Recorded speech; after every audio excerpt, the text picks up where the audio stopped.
Bismillahirrahmanirrahim. Bismillahirrahmanirrahim. Assalamualaikum warahmatullahi wabarakatuh. Alhamdulillahirabbil alamin. Alhamdulillahilladzi ahalla alaina hadha asy-syahrul mubarak bil amni wal iman was salamati wal islam. Wa nas'alullaha ay yu'inana fi hadha asy-syahr 'ala as-siyami wal qiyam wa yarzuqana ibadatan lailatul qadri imanan wa ihtisaban. Asyhadu an la ilaha illallah wahdahu la syarikalah wa asyhadu anna Muhammadan abduhu wa rasuluhu la nabiyya ba'dah. Radina billahi rabba wa bi Muhammadin nabiyya wa bil islami dina. Rabbi syrah li sadri wa yassir li amri wa hlul 'uqdatan min lisani yafqahu qawli. Qala Allah Ta'ala fil Qur'anil Karim, a'udzu billahi minasyaitonir rajim. Bismillahirrahmanirrahim. Inna anzalnahu fi lailatul qadr. Wa ma adraka ma lailatul qadr. Lailatul qadri khairum min alfi syahr. Wa qala ta'ala syahrul ramadhan allazi unzila fihi al-Qur'an hudan lin-nasi wa bayyinatin minal huda wal furqan. Teman-teman yang dirahmati Allah Subhanahu wa taala, kita nggak kerasa sekarang udah sampai di paruh ketiga dari bulan Ramadan atau udah berada di penghujung bulan Ramadan, tepatnya di asyarah awakhir min Ramadan.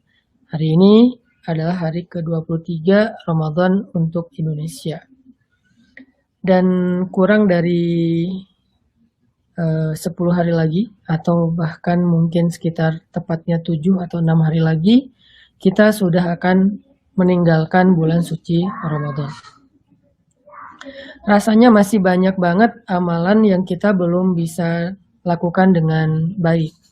Selama 23 hari ini saya sendiri merasa masih banyak banget semangat ibadah di awal Ramadan yang pada nyatanya belum bisa dilakuin sesuai dengan target.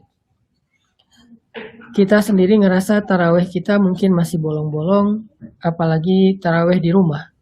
Dimana mungkin gara-gara ditunda-tunda, akhirnya udahlah tanggung, udah malam, tidur aja. Akhirnya ketinggalan taraweh. Kita ngerasa kalau tilawah kita yang Ramadan ini punya banyak waktu, tapi nyatanya nggak bertambah banyak bacaannya. Tahun lalu kita tilawah 1 hari 1 juz, padahal sibuk. Tahun ini kita di rumah aja harusnya tilawahnya bisa 2 juz, tapi ya 1 juz juga, bahkan ada yang kurang. Kita ngerasa kalau puasa kita juga di siang hari belum benar-benar maksimal nahan diri dari ucapan yang salah, penglihatan yang nggak boleh, pendengaran yang nggak boleh, perasaan yang nggak boleh, pikiran yang nggak boleh. Jadi puasa kita belum benar-benar imsak. Padahal kata ulama, definisi dari as-siyam itu adalah al-imsak, menahan diri. Dari makan, dari minum, dari perbuatan-perbuatan dosa. Tapi nyatanya nggak gitu-gitu amat. Kita baru bisa menahan diri dari makan dan minum. Tapi belum bisa menahan diri dari perbuatan dosa, apalagi dosa-dosa kecil yang nggak disengaja dan sering dan banyak. Sehingga kita ngerasa, aduh, telan nggak ya kalau sekarang saya udah 23 Ramadan, tapi masih banyak amalan-amalan yang masih belum sempurna nih. Sementara belum tahu Ramadan tahun depan masih ketemu lagi nggak. Kalaupun kita masih hidup, apa masih sehat? Karena banyak dari teman-teman kita yang Ramadan tahun lalu bareng dengan kita, sekarang udah ada yang mendahului kita kepada Allah, meninggal. Ada juga yang masih hidup tapi nggak sehat, dalam keadaan sakit. Ada yang sehat tetapi mungkin dalam kondisi yang sulit, misalnya kayak lagi di perjalanan atau lagi ya kayak sekarang lah kita lagi wabah sehingga nggak bisa sholat tarawih di masjid kayak tahun lalu. Nah, kalau tahun depan belum tentu bisa kita ulangi lagi Ramadan ini, kira-kira Ramadan kita tahun ini bisa jadi jalan ke surga nggak ya? Ramadan kita tahun ini udah bisa layak membuka pintu Ar-Rayyan nggak ya di surga? Inilah yang membuat kita sore ini membahas tentang gimana cara menyudahi Ramadan tapi dengan kemenangan. Gimana cara memaksimalkan sisa-sisa Ramadan yang tinggal seminggu lagi ini sehingga kita nggak termasuk orang yang rugi, sehingga kita nggak termasuk orang yang nyesel. Jangan sampai kita termasuk orang yang nafsun lawamah, jiwa yang penuh dengan penyesalan. Ya laitani kuntu turaba. Aduhai seandainya dulu saya jadi debu aja. Aduhai seandainya dulu saya beramal soleh. Aduhai saya dulu seandainya bangun malam. Aduhai seandainya dulu Ramadan saya benar-benar ibadah. Menjadi nafsun lawamah, jiwa yang penuh dengan penyesalan. Kenapa penuh dengan penyesalan di akhirat? Karena di dunia dia tidak memaksimalkan waktu dengan baik. Karena nanti di akhirat itu ada nafsun ammaratun lissu. Orang yang selama di dunia itu jiwanya suka menyuruh dia kepada dosa, maka nanti di akhirat nafsunnya itu nafsun lawamah. Sedangkan yang di dunia nafsunnya adalah nafsun yang menyuruh dia kepada kebaikan, insya Allah di akhirat nafsun itu namanya nafsun mutmainnah. Nah, gimana caranya? Apa nih yang harus kita lakuin di 7 hari terakhir Ramadan? Bahkan kita udah melewatkan 2 malam ganjil dari 10 malam terakhir Ramadan. Atau dari 5 malam ganjil yang tersisa. 2 malamnya udah kelewat. Gimana caranya di 7 hari terakhir ini kita bisa menebus kekurangan-kekurangan kita di 23 hari yang udah lewat. Supaya Ramadan tahun ini menjadi benar-benar Ramadan takwa bagi kita. Bisa jadi benar-benar Ramadan penggugur dosa bagi kita. Bisa jadi benar-benar Ramadan yang menurunkan rahmat Allah untuk kita. Bisa menjadi Ramadan terbaik sepanjang hidup kita. Jangan berputus asa. La tai'asu min rauhillah. Kita masih punya waktu 7 hari. La taqnatu min rahmatillah. Allah maha penyayang kepada hambanya, walaupun hamba itu datangnya terlambat. Allah maha penyayang. Jadi la tai'asu, la taqnatu. La tai'asu, kita masih punya waktu. La taqnatu, Allah maha penyayang. Dua-dua kalimat ini sama-sama berarti jangan berputus asa. Oke, teman-teman yang dirahmati Allah SWT, dalam kesempatan ini saya mau menyampaikan 2 saja. Amalan istimewa yang bisa kita lakuin untuk bisa menyempurnakan Ramadan kita yang tersisa 7 hari lagi. Yang pertama, amalan khusus malam Lailatul Qadar. Bisa dibilang kayak amalan untuk mengejar Lailatul Qadar. Amalan mengejar Lailatul Qadar. Jadi ada 2 amalan yang bisa kita lakuin di 7 hari terakhir. 1, kejar Lailatul Qadar. Kenapa kejar Lailatul Qadar? Karena kata Allah, Lailatul Qadri khairum min alfi syahr. Lailatul Qadar itu lebih baik daripada 1000 bulan. Bukan hanya 23 hari yang udah lewat, 1000 bulan. Berapa tahun tuh? Sekitar 82 tahun. Berarti 82 kali Ramadan.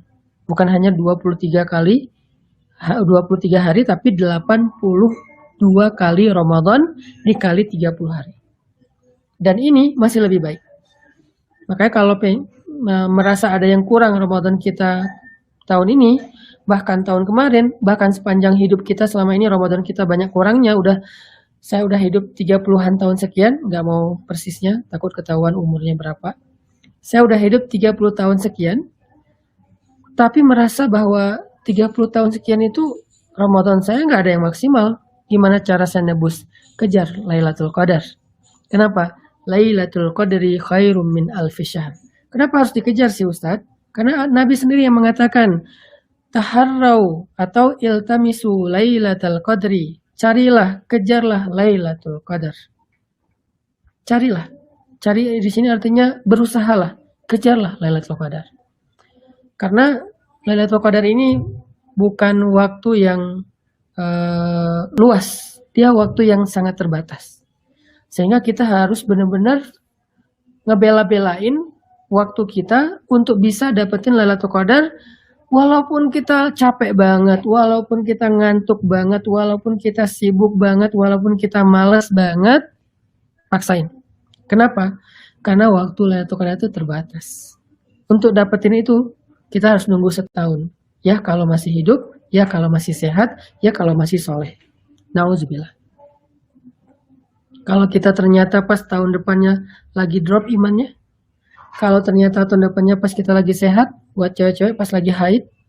Kalau ternyata tahun depannya kita udah meninggal, makanya iltamisu kata Nabi, taharrau, cari, usahain, paksain diri kita. Malas Ustadz, nggak apa-apa. Ngantuk Ustadz, nggak apa-apa. Capek Ustadz, nggak apa-apa. Nggak konsen Ustadz, nggak apa-apa. Nggak khusyuk Ustadz, nggak apa-apa. Nggak sanggup lama-lama Ustadz, nggak apa-apa. Pokoknya usahain. Mau setengah jam, mau 1 jam, 3 jam juga nggak apa-apa. Yang penting usahain. Nah ini artinya karena waktu Lailatul Qadar itu beda dengan waktu-waktu yang lain. Kita kalau misalnya kehilangan sholat duha, masih ada besok. Walaupun juga sama sih, besok belum tentu hidup. Tapi minimal dekat lah waktunya, cuma sehari doang. Kalau kita nggak bisa zikir sekarang, masih bisa zikir nanti. Kalau nggak bisa zikir, nggak bisa baca Quran sekarang, masih bisa baca Quran nanti. Jadi kalau kita menunda satu amalan, kita masih bisa menundanya dalam waktu yang nggak terlalu lama. Tapi Lailatul Qadar, udahlah waktunya rahasia, cuman sebentar, dan hanya bisa diulang setahun sekali, ya kalau kita punya kesempatan lagi dari Allah Subhanahu wa Ta'ala.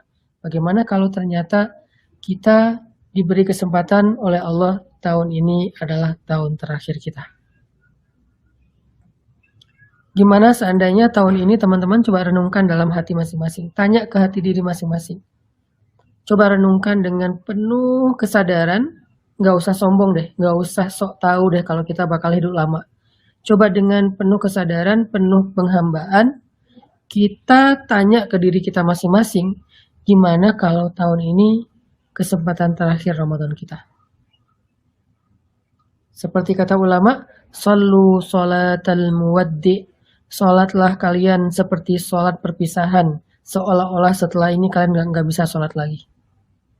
Sholatlah kalian seperti sholat perpisahan, seolah-olah beres ini kalian nggak akan lagi ada kesempatan untuk sholat. Maka kita katakan, Sumu sauman muwaddi, Kumu qiyaman muwaddi. Berpuasalah seperti puasanya seorang yang akan berpisah dengan Ramadan selama-lamanya. Sholatlah di malam hari seperti sholat perpisahan, karena setelah itu nggak akan ada lagi kesempatan sholat malam. Bagaimana seandainya di dalam takdir Allah yang ditulis di Lauhul Mahfuz, di situ dituliskan daftar orang yang puasanya tahun ini adalah puasa terakhir, 1441 Hijriah, 2020 Masehi. Adalah puasa terakhir dia dalam hidupnya. Ternyata di dalam list nama-nama itu ada nama kita di situ. Gimana kalau itu terjadi? Kalau itu terjadi, maka kesempatan kita cuma 7 hari. Kalau itu terjadi, maka kesempatan kita untuk dapat Lailatul Qadar cuma sekali doang. Dan itu pun udah berkurang 2 kesempatan, malam 21 dan malam 23. Masih ada 25, 27, dan 29. 3 kali lagi. Makanya gak ada nasihat yang lebih baik di akhir Ramadan daripada nasihat Nabi, iltamisu lailatal qadri, taharrau lailatal qadri. Carilah, kejarlah, usahakanlah lailatal qadri. Kapan kita carinya? Di malam-malam apa kita mencarinya? Fil witri minal ashr. Pada malam-malam ganjil dari 10 malam terakhir. Kesempatan kita tinggal 3 kali. Cari malam besok, malam 25, malam 27, malam 29. Terus nanti malam tidur dong Ustadz, malam 24 soalnya. Enggak juga sih. Cuman malam 25 harus lebih giat. Kalau bisa tiap malam aja kita dawamin. Kita qiyamul lail. Cuman malam 25, malam 27, malam 29 harus lebih. Kenapa kok bisa gitu? Karena malam Lailatul Qadar itu hadiah dari Allah, bukan dari Ramadan. Jadi jangan berhitung dengan angka-angka malam Ramadan, tapi berhitunglah dengan Allah. Perlihatkan kepada Allah kalau kita menyembah Allah bukan menyembah malam ganjil. Sehingga Allah yang akan ngasih kita hadiah Lailatul Qadar. Allah akan lihat, waduh hambaku ini, dia nggak ngitung Lailatul Qadar, mau ganjil, mau genap. Dia cuma beribadah kepada aku karena dia pengen menyembah aku. Ya udah deh, aku kasih dia malam Lailatul Qadar. Jadi Lailatul Qadar itu hadiah Allah untuk hamba yang Allah cintai. Bukan hadiah Ramadan, bukan hadiah malam ganjil, Sehingga malam genap juga kita qiyam, nanti dengan kasih sayang Allah melihat kita sungguh-sungguh qiyam walaupun malam genap, Allah perkenankan kita untuk beribadah dan mendapatkan Lailatul Qadri imanan wahtisaban. Dalam keadaan beriman, dalam keadaan ikhlas. Itu nasihat pertama ulama untuk akhir Ramadan. Taharrau iltamisu Lailatul Qadri indal witri minal ashr. Carilah, usahakanlah Lailatul Qadar pada malam-malam ganjil dari 10 malam terakhir Ramadan. Tapi sunnah Nabi bukan hanya melakukannya di malam ganjil, ibadah-ibadah. Nabi bahkan beritikaf di 10 malam terakhir, mau itu ganjil bahkan genap. Lalu apa yang harus kita lakukan Ustadz pada malam-malam itu? Kira-kira ada amalan khusus nggak? Ada amalan istimewa nggak? Ada amalan spesial nggak? Ada. Pertama, yang kita lakukan pada malam-malam ganjil itu qiyamu Lailatul Qadri. Mendirikan sholat malam. Sebagaimana hadis Nabi, "Man qama Lailatul Qadri imanan wahtisaban ghufira lahu ma taqaddama min dzambi." Siapa yang mendirikan sholat malam pada Lailatul Qadar dengan iman dan ikhlas, maka diampuni dosa-dosanya yang telah lalu. Sholat malam. Sholat apa? Banyak. Sholat sunnah, mulai dari sholat sunnah mutlak, apalagi sholat sunnah yang muakkad, yang sangat dianjurkan. Ada sholat sunnah muakkad yang sangat dianjurkan. Salah satunya adalah sholat sunnah tahajud, atau sholat sunnah tarawih, atau sholat sunnah taubat, atau sholat hajat, atau sholat apalagi. Misalnya kita belum melakukan ba'diyah isya, atau menjelang subuh, qobliyah subuh. Lakukan sholat-sholat sunnah. Tetapi yang paling utama, sholat tahajud atau sholat tarawih. Berapa rakaat Ustadz? Minimal 2 rakaat, maksimal yang dilakukan di zaman Imam Asy-Syafi'i 36 rakaat. Di zaman Umar bin Khattab 23 rakaat. Di zaman Nabi 11 rakaat. Wah, kalau gitu saya 11 rakaat aja. Gak apa-apa. Ambil sunnah yang 11 rakaat. Tetapi jangan cuma rakaatnya yang diambil, bacaannya juga diambil. Nabi itu melakukan sholat tarawih 11 rakaat, 1 rakaatnya minimal 1 juz. Di masa Umar bin Khattab, orang-orang pada ngeluh, ya Amirul Mukminin, kami nggak sanggup sholat 1 juz 1 rakaat, gimana kalau dikurangin? Kata Umar, boleh. Kalau gitu kita sholat 20 rakaat tarawih, 3 rakaat witir, 23 rakaat totalnya. Tapi bacaannya dikurangin, jumlah rakaatnya ditambahin. Jadi kalau mau ngambil sunnah 11 rakaat, bacanya yang panjang, rakaatnya sedikit. Kalau yang 23 rakaat, rakaatnya banyak, bacaannya sedikit. Kalau nggak dua-duanya Ustadz, nggak apa-apa. Tetapi usahakan yang paling baik mendekati dengan contoh-contoh tadi. Saddidu wa qaribu. Kalau nggak bisa persis, minimal mendekati. Jangan juga jauh-jauh amat. Udahlah cuman 2 rakaat, bacaannya juga Al-Ikhlas dibagi 2. Jadi teman-teman yang dirahmati Allah, amalan yang bisa kita lakuin pada malam Lailatul Qadar itu adalah qiyam, yaitu sholat sunnah. Mulai dari sholat tahajud, sholat tarawih, sholat hajat, sholat taubat, dan seterusnya. Sholat mutlak itu bebas, mau berapa rakaat nggak dibatasi, sampai ribuan rakaat juga boleh kalau kita sanggup. Kemudian kalau kita baca kisah sholatnya Nabi itu, kata Sayyidah Aisyah, ini biar kita tahu juga sholat tahajud Lailatul Qadar itu kayak gimana sifatnya. Qiyamu Ramadan, Qiyamul Lail, Qiyamul Lailatul Qadrinya Nabi itu sifatnya gini. Kata Sayyidah Aisyah, Nabi itu ketika beliau bangun untuk sholat, beliau berdiri, lalu baru saja beliau bertakbir, baru membaca beberapa ayat, maka air mata beliau sudah membasahi pipi dan janggut beliau. Itu sifat sholat tahajud Nabi. Menangis di dalam sholat. Air mata beliau membasahi pipi dan janggut beliau. Lalu ketika beliau sujud, aku mendengar suara seperti air mendidih di dada Nabi. Suara seperti air mendidih. Suara apa itu? Suara isak tangis Nabi di waktu sujud. Pernah nggak kita mendengar suara air mendidih dari dada atau tenggorokan kita saat sujud?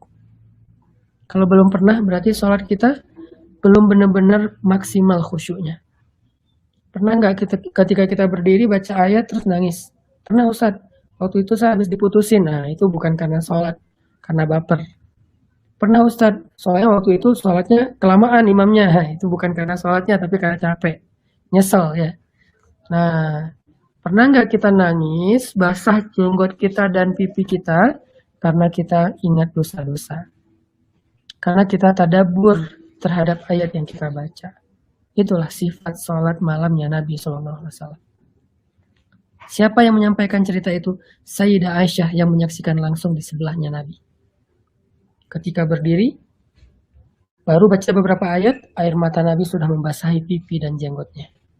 Ketika sujud, kata Sayyidah Aisyah, aku mendengar seperti suara air mendidih di dada Nabi. Mendidih karena beliau terisak menangis mengingat tentang nasib umatnya di padang mahsyar. Masih kita malas-malesan untuk sholawat kepada Nabi? Shallu ala Nabi sallallahu alaihi wasallam. Itu sholat.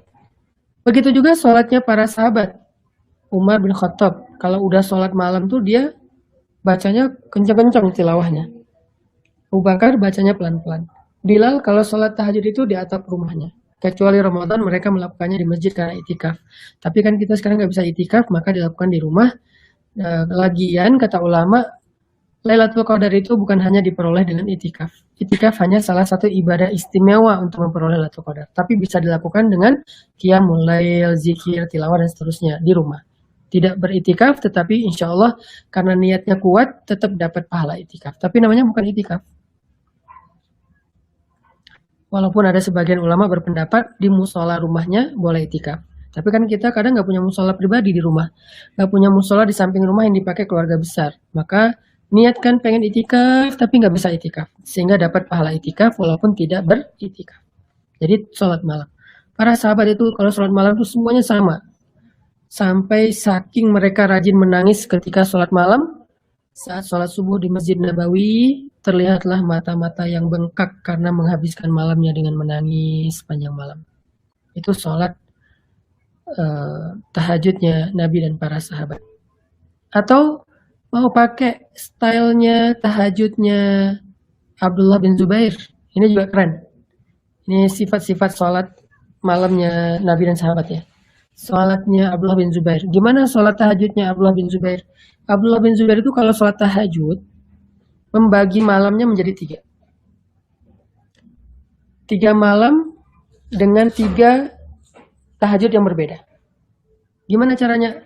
Malam pertama Abdullah bin Zubair akan tahajud full berdiri. Dari mulai awal tahajud berdiri sampai menjelang subuh. Berdiri aja. Ngapain? Tilawah. Jadi tilawahnya bisa 10 juz tuh. Sampai menjelang subuh baru dia ruku, dia sujud, ruku sebentar, sujud sebentar, tahiyat, salam. 2 rakaat. Berdirinya yang paling lama. Terutama berdiri di rakaat kedua. Malam kedua, Abdullah bin Zubair lebih banyak rukunya. Berdiri sebentar, ruku, sujud, rakaat kedua, berdiri sebentar lagi, ruku. Nah, ruku di rakaat kedua ini panjang banget. Ngapain Ustadz? Baca apa? Baca tasbih. Subhana rabbiyal azim. Subhana rabbiyal azim. Terus seperti membaca 10 juz Al-Quran. Dari tengah malam sampai menjelang subuh, ruku. Menjelang subuh, i'tidal, sujud, tahiyat, salam. Malam ketiga, berdiri sebentar, ruku sebentar, i'tidal sebentar, sujud sebentar, berdiri, ruku, i'tidal, sujud. Sujud yang kedua, di rakaat yang kedua, sujudnya seperti membaca 10 juz Al-Quran. Dari tengah malam sampai menjelang subuh. Menjelang subuh baru dia bangkit dari sujudnya, tahiyat, kemudian salam. Sehingga para sahabat mengatakan, Abdullah bin Zubair membagi malamnya menjadi 3 malam. 1 malam dia habiskan dengan berdiri. 1 malam dia habiskan dengan ruku. dan 1 malam dia habiskan dengan sujud. 3 malam. 1 malam dihabiskan dengan berdiri, 1 malam dihabiskan dengan ruku, dan 1 malam dihabiskan dengan sujud. Itulah tutorial style sholat tahajudnya Abdullah bin Zubair. Dan dia termasuk sahabat belia, umurnya masih 10 tahun, tapi sudah menjadi ahli ibadah. Bahkan kalau dia sholat duha itu merpati sampai hinggap di atas pundaknya, saking lamanya dia berdiri, pernah dikisahkan oleh Abdullah ibnu Abbas. Jadi ceritanya Abdullah ibnu Abbas nih yang menceritakan, bukan sahabat biasa. Sahabat yang dikenal dengan ilmunya, sahabat yang dikenal dengan waroknya, sahabat yang dikenal dengan hikmahnya, sahabat yang dikenal dengan ibadahnya yang luar biasa. Tapi dia masih salut dengan ibadahnya Abdullah bin Zubair. Jadi kalau Abdullah bin Abbas saja salut, kebayang nggak tuh gimana ibadahnya Abdullah bin Zubair. Kata Abdullah bin Abbas, 1 malam saya pernah datang ke Masjid Nabawi untuk tahajud. Jadi waktu itu mungkin Abdullah pengen tahajudnya di masjid. Dia datang ke masjid tengah malam untuk tahajud. Ketika saya datang, saya melihat Abdullah bin Zubair sedang ruku. Pas Abdullah datang ke masjid, di masjid udah ada Abdullah bin Zubair lagi sholat tahajud dan lagi dalam posisi ruku. Ketika Abdullah bin Abbas datang. Lalu saya pun masuk ke dalam masjid, saya mulai sholat tahajud. Saya waktu itu sholat tahajud sebanyak 8 rakaat plus 3 rakaat witir. Di setiap rakaat saya membaca Al-Quran 1 juz kurang lebih atau 100 ayat. Dari sejak awal saya berdiri sampai saya salam, maka saya memperhatikan Abdullah bin Zubair masih dalam posisi ruku. Ini yang menceritakan Abdullah bin Abbas. Begitulah ibadahnya anak kecil, usia 10 tahun, ahli ibadah yang bernama Abdullah bin Zubair. Nanti dia punya adik juga, tapi bukan sahabat tabi'in, karena nggak sempat ketemu Nabi, hidupnya beda zaman. Namanya Urwah bin Zubair. Itu juga dahsyat, beda. Kalau kakaknya ahli sholat, adiknya ahli zikir. Tapi kita nggak akan menceritakan kisah Urwah bin Zubair dalam kesempatan ini. Nanti ada lagi sholat tahajudnya sahabat-sahabat yang lain, termasuk Khalid bin Walid. Nah ini juga kayaknya kalau Khalid itu sholat tahajudnya mirip kita nih. Bacanya nggak banyak dan nggak variatif. Kenapa? Karena Khalid bin Walid itu hafalannya nggak banyak. Hafalannya sedikit karena dia sibuk dengan jihad. Sehingga dia pernah mengeluh kepada Abdullah ibnu Abbas juga. Dia bilang, wahai Abdullah, gimana dengan saya nih? Saya kayaknya nggak termasuk ahlul Quran. Karena saya hafalan Al-Qurannya sedikit. Soalnya waktu saya banyak dipakai untuk membela agama dengan berjihad, tugas-tugas prajurit. Kata Abdullah bin Abbas, wahai Khalid, jangan bersedih. Bukanlah orang yang paling baik, bukanlah ahlul Quran itu yang paling banyak hafalannya, tetapi yang Al-Quran itu ada di hatinya. Ini untuk menghibur Khalid. Artinya Khalid itu kalau tahajud ayatnya itu lagi, itu lagi. Salah satu surat favorit Khalid itu surat Al-Muddatsir. Kenapa? Karena di surat Al-Muddatsir itu ada ayat yang mengisahkan tentang ayahnya Khalid, yaitu Walid Al-Mughirah. Dan ayatnya itu sangat menyedihkan. Ayat apa? Sa'uslihi saqar. Dari awal Allah mengatakan, innahu fakkara wa qaddar. Summa kutila kaifa qaddar. Dia mikir, dia nimbang-nimbang. Celaka dia, bagaimana cara dia mikir dan menimbang-nimbang. Maka celaka dia, bagaimana dia mikir dan menimbang-nimbang. Siapa yang mikir dan menimbang-nimbang? Walid Al-Mughirah, bapaknya Khalid. Mikir apa sih? Dia lagi mikir gimana caranya memfitnah Nabi. Dia lagi mikir, kira-kira Nabi itu lebih cocok dijulukin apa? Pembohong, penyihir, orang gila, atau apa? Dia mikir, fakkara wa qaddar. Dia mikir, dia timbang, nggak cocok kalau kita bilang pembohong. Karena kata orang-orang dia al-amin. Dia mikir lagi. Oh, penyihir. Wah, kata orang-orang itu bukan sihir, itu bukan mantra. Oh, penyair. Kata orang-orang itu bukan syair. Akhirnya dia mikir, dia timbang, dia mikir, dia timbang, dia mikir, dia timbang. Untuk menghina, mencela, memusuhi Nabi. Lalu Allah tutuplah paragraf itu dengan kalimat sa'uslihi saqar, akan aku masukkan dia ke dalam neraka Saqar. Setiap kali Khalid bin Walid membaca ayat ini, dia membayangkan dan dia menyaksikan ketika bapaknya dulu sedang mikir, menimbang, memusuhi Nabi, dia lihat dulu, dia menyaksikan sebagai saksi sejarah. Setiap kali dia membaca ayat ini, dia teringat dengan perangai bapaknya, dia teringat dengan kelakuan bapaknya, dia teringat dengan kejahatan bapaknya, dan ketika dia baca kalimat sa'uslihi saqar, lutut Khalid langsung gemetar, dia nggak kuat berdiri, dia langsung tersungkur, sujud, menangis, dan nggak kuat lagi melanjutkan bacaan. Itu Khalid bin Walid. Nggak apa-apa kalau kita nggak punya hafalan yang banyak, tapi kalau bisa carilah paragraf ayat favorit yang selalu bisa bikin kita baper, fisabilillah. Yang bisa bikin kita kena banget tuh, ayat apa kira-kira? Kalau Sayyidah Aisyah juga punya ayat favorit. Salah satunya, Famanallahu alaina wa waqana adzabas samum. Itu ayat favoritnya Aisyah. Famanallahu alaina wa waqana adzabas samum. Aisyah kalau udah baca ayat ini itu bisa dari subuh sampai menjelang zuhur. Dari subuh sampai zuhur baca ayat yang sama. Kemudian dia menangis. Ayat apa ini Ustadz? Ayat yang ada di surat At-Tur, surat 52 ayat 27. Nanti teman-teman bisa cek di situ. Surat At-Tur, surat 52 ayat 27. Famanallahu alaina wa waqana adzabas samum. Diam, nangis. Beres nangis beberapa menit, baca lagi. Famanallahu alaina wa waqana adzabas samum. Diam lagi, nangis lagi. Sampai dari subuh sampai dengan zuhur. Itulah ayat favoritnya Sayyidah Aisyah.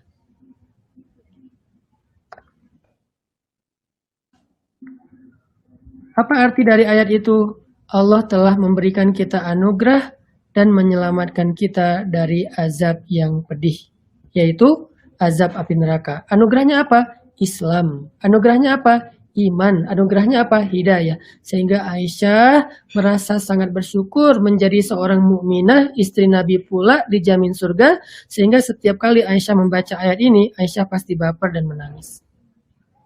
Famanallahu alaina wa waqana adzabas samum. Begitu juga dengan Khalid bin Walid. Dia punya ayat favorit, salah satunya surat Al-Muddatsir ayat 26.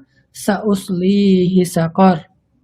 Akan aku masukkan Walid Al-Mughirah itu ke dalam neraka jahanam, neraka saqar. Dan kemudian Allah ceritakan gimana neraka saqar. Khalid langsung gak kuat hatinya, dia teringat, ya Allah, seandainya dulu saya ikut ayah saya, maka saya akan termasuk orang yang diazab di neraka saqar. Tetapi Allah Maha Baik, memberi saya petunjuk, sehingga akhirnya saya selamat dan terbebas dari neraka saqar. Saking terharu dan bersyukur, dan juga sekaligus sedih terhadap ayahnya, Khalid gak kuat berdiri, tersungkur, nangis, dan gak kuat melanjutkan bacaan. Itu tahajud ala Khalid. Kalau kita pengen seperti Khalid, boleh. Ayatnya nggak banyak, suratnya nggak panjang, tapi favorit, berkesan, tadabbur, kuat di hati kita. Kalau mau pakai kayak gayanya Abdullah bin Zubair, boleh. Panjang berdirinya, panjang rukunya, panjang sujudnya. Kalau berdiri yang panjangnya apa? Tilawah. Kalau ruku yang panjangnya apa? Zikir, yaitu tasbih. Kalau sujud panjangnya apa? Doa. Karena di waktu sujud itu banyak berdoa. Atau mau seperti Nabi. Nabi itu yang paling ideal. Udah panjang tilawahnya, panjang rukunya, panjang sujudnya, banyak nangisnya, banyak tadaburnya. Jadi semua sahabat itu kalau digabung, maka itulah konsep sholat tahajudnya Nabi. Kalau nggak bisa persis kayak Nabi, ya kayak sahabat lah minimal. Itu sholat amalan yang bisa kita lakukan pada malam Lailatul Qadar seperti Nabi dan para sahabat. Apalagi ya Ustadz, amalan di Lailatul Qadar, doa dan istighfar. Salah satu doa dan istighfar yang paling utama yang dibaca di Lailatul Qadar yang diajarkan Nabi kepada Sayyidah Aisyah adalah Allahumma innaka afuwun tuhibbul afwa fa'fu anni. Ya Allah, Engkau itu Maha Pengampun, Maha Pemaaf. Engkau suka memaafkan, maka maafkanlah saya. Ya Allah, Engkau Maha Pemaaf, Engkau suka memaafkan, maka maafkanlah saya. Ini adalah doa dan istighfar sekaligus. Ada doanya, ada istighfarnya. Minta dan memohon ampun. Selain nanti doa dan istighfar-istighfar lain yang bisa kita baca sesuai dengan hafalan masing-masing atau bacaan masing-masing. Perbanyak. Sholat dengan bacaan Al-Qur'annya, karena memang Lailatul Qadar ini menjadi istimewa karena Al-Qur'an. Syahrul Ramadan alladzi unzila fihil Qur'an. Inna anzalnahu fi Lailatul Qadar. Malam ini malam biasa, sama dengan malam-malam yang lain. Yang menjadikannya luar biasa dan istimewa karena Al-Qur'an. Jadi siapa yang pengen pada malam itu diistimewakan oleh Allah, jadilah ahlul Qur'an, sahibul Qur'an, hamilul Qur'an, orang yang dekat dengan Al-Qur'an. Membaca Al-Quran di dalam sholat boleh, di luar sholat boleh. Membaca dengan jumlah yang banyak boleh, atau jumlah sedikit tetapi dalam dan tadabbur boleh seperti Khalid bin Walid. Itulah teman-teman 2 amalan yang saya pengen share pada kesempatan ini sebagai nasihat di penghujung Ramadan. Mudah-mudahan kalau kita bisa memaksimalkan malam-malam ganjil kita, terutama malam-malam yang tersisa, terutama malam-malam ganjil, mudah-mudahan Ramadan kita tahun ini menjadi Ramadan yang istimewa. Yuk kita ikuti nasihat Nabi, ajakan Nabi, iltamisu atau taharrau Lailatul Qadri indal witri minal ashri. Yuk kita cari, usahain Lailatul Qadar pada malam ganjil di 10 malam terakhir. Walaupun capek nggak apa-apa, walaupun lemes nggak apa-apa, walaupun ngantuk nggak apa-apa, walaupun sebentar nggak apa-apa, walaupun sambil duduk nggak apa-apa, walaupun bacanya sedikit nggak apa-apa, walaupun sholatnya nggak panjang nggak apa-apa.